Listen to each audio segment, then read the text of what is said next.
Hey guys, welcome back to our channel.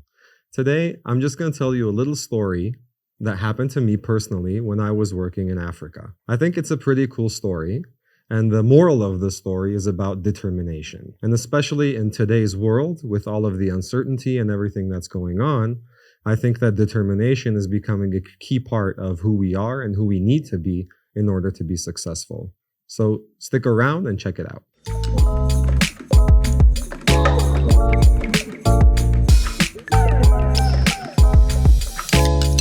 The world today has gone to shit, let's be honest. There's a chip shortage, supply chains are off by a lot.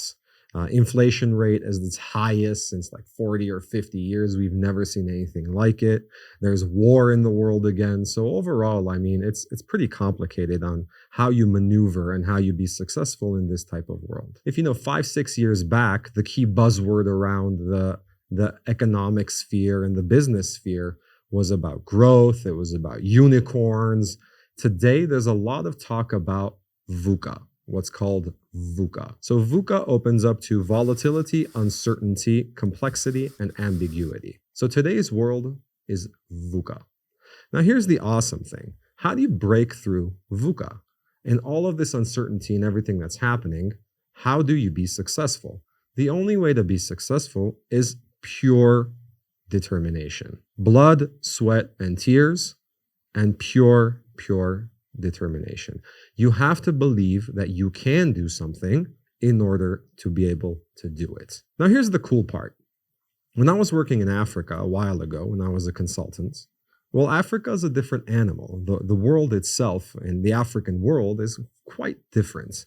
I worked in South Africa, North Africa, and West Africa. The story I'm going to tell you is about West Africa. So West Africa is a bunch of countries. So it's Ghana, Togo, Benin, Burkina Faso, and Cote d'Ivoire. So I've worked in all of those countries. Now, the awesome thing is that in that part of the world, it's always VUCA. It's always volatile. No matter where you live, and during the great years and during the growth period, in that part of the world, it was always volatile, uncertain, complex, and ambiguity was everywhere. So they're kind of used to working under those conditions. They're kind of used to living under those conditions. So we're in this part of the region. We're in Ghana. We're going from Ghana to Togo. So from one capital, Accra, to Togo's capital, Lomé. Now we're driving. It's a 2.5 hour drive, more or less. So I'm a consultant. It's me, my other consultant partner. I'm American. He's Italian. And we have an African with us, somebody from Nigeria. So it's the three of us. Basically, 2 white guys, a black guy, and the driver. So this is what the situation is. And we're driving from Ghana to Togo. The drive is beautiful. It's amazing. The drive runs through the seaside. You can see the ocean, different colors, different cultures. It's quite an amazing experience to actually drive through the African countryside. We really enjoyed it. But we're driving basically along the way. We're going to a meeting. Now, the meeting is very crucial for us. It's a meeting where we have to meet the general manager, the GM of the client we're trying to sign, and we're trying to upsell. So on our way there, we arrive to the border. Now, the border is insanity. I mean, there's thousands of people just walking across, going and coming. We have no idea what's happening.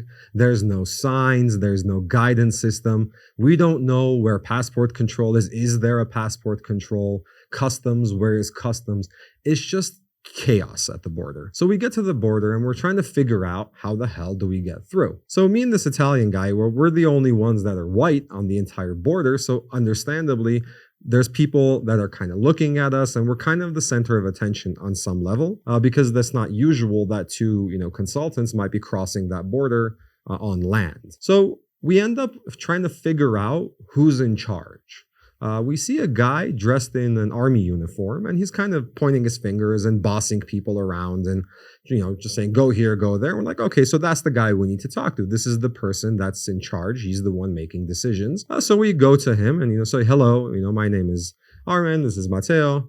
And he goes, hello, my name is 7 or 8, just consonants. I couldn't remember what his name was, but he said, but you can call me Johnny. So, okay, great. So Johnny, you're Johnny from now on. Great. Awesome. Hi, Johnny. How's it going? So it's me. We want to, cross over to Togo. We have a meeting there for about a couple hours. And then we're going to actually be coming back because our hotel is in Ghana. So we have to go to Togo and then come back. He's like, not a problem. Passports. So we gave him, the Nigerian one wasn't an issue because there's no visa issue, so you can cross freely. And mine was American, and my partner was Italian. So it's an American and Italian passport. He's looking through and looking for a visa. He finds the Ghana visa, both of the Ghana visa. I said, oh, we have a problem. You can go to Togo, it's not an issue, but since your Ghana visa is single entry, you can't come back. You can leave Ghana, but you can't come back. When you want to come back, you need another visa to enter Ghana. We're like, well, but that's not the situation. We have a meeting and the meeting starts in like 45 minutes. So we're kind of in a rush. We're like, let's go. We want to go close that deal. So at this point in time, he's saying, no, it's not possible. It's impossible. He gives us our passports back and we're standing on the border, just the surrealism of it. We're standing on the border of Ghana and Togo. There's thousands of people just walking and running and going and coming. And me and my Italian partner are standing there with our passports in our hands, and we have no idea how to get to that meeting. So this is where we had sort of a little campfire. We got to one side. We're like, all right, Matteo, let's think about this rationally. Number one that we both agreed is that no matter what, we are going to be at that meeting. There's no way we're pushing the meeting. We must be at that meeting. It's crucial. We need to close that deal. I don't care if it's VUCA. I don't care if it's volatile, uncertain. I don't care if a meteor hits the earth. We have to be at that meeting. No obstacle is going to stop us. So pure determination. So this is the second thing that comes into play. Now, what do we do? How do we get to that meeting? So we started breaking down these barriers, right? Brainstorming, problem solving, critical thinking. And finally, we realized that the underlying assumption that we had at that point was, well, you know what? It's all about money in the end. Visa costs money. This guy has, we can give him the money for the visa. Let's see how that works out. So we have a discussion with this guard. We agree on the price. And he's like, well, you know what? No problem. I can get you across the border. And then I'll also bring you back because our issue is coming back, not actually leaving. He said, I'll do it. No problem. We agree. Shake hands. And he's like, wait here. And he leaves. So he completely leaves. And we're waiting for 5 minutes, 10 minutes. So we're already getting antsy. We're trying to figure out, what if this doesn't happen? What's our next option? Because again, there's no way we're not going to that meeting. So finally, he drives up in a really crappy, broken down car with tinted windows. And he's the one actually driving. So he goes, guys, get in the back. So we get in the back of the car and he's driving towards the border. So he gets to the border. And when I mean border, I don't mean a gate. I don't mean some sort of fanfare. It was literally a guy with a rope. A guy with a rope in his hand. The other end was tied to a pole. And this end, he was just holding the rope. Basically, that's the border. So we get up, and while we're driving towards that border, when we got close, Johnny, the driver, he goes like, guys in the back, duck now, duck. We're like, what? I'm like, what? He's like, duck down, duck. So me and, we just like, okay, well, so we duck down in this car, and he basically drives us through the border. He drives, 100 feet in. He stops the car, opens the door, and says, welcome to Togo. Like, what the hell just happened? I don't understand what just happened. He's like, just don't worry about it. Just go to your meeting, and on your way back, call me, and then I'll come pick you up, and then you'll duck again in the back, and then I'll bring you back across the border into Ghana. We're like, all right, I can't imagine how surreal this experience is for an Italian and an American just driving through these kind of borders. But ultimately, we ended up going to that meeting on time. And instead of just starting off with pitches and proposals, I started off with telling this story on how we actually got to the meeting. The client was so appreciative that we went above and beyond just for a pitch meeting.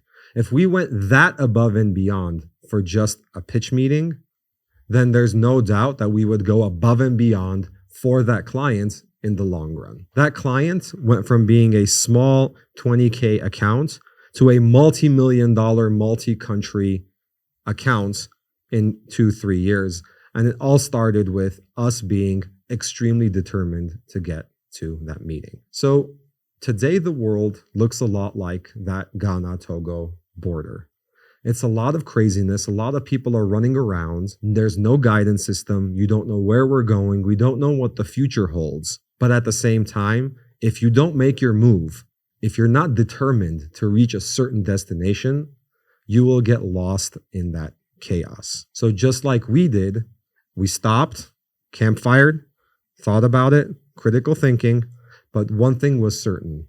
There was no choice but to be successful. And with that mindset, we moved forward. Thank you guys for stopping by. I'll see you next week.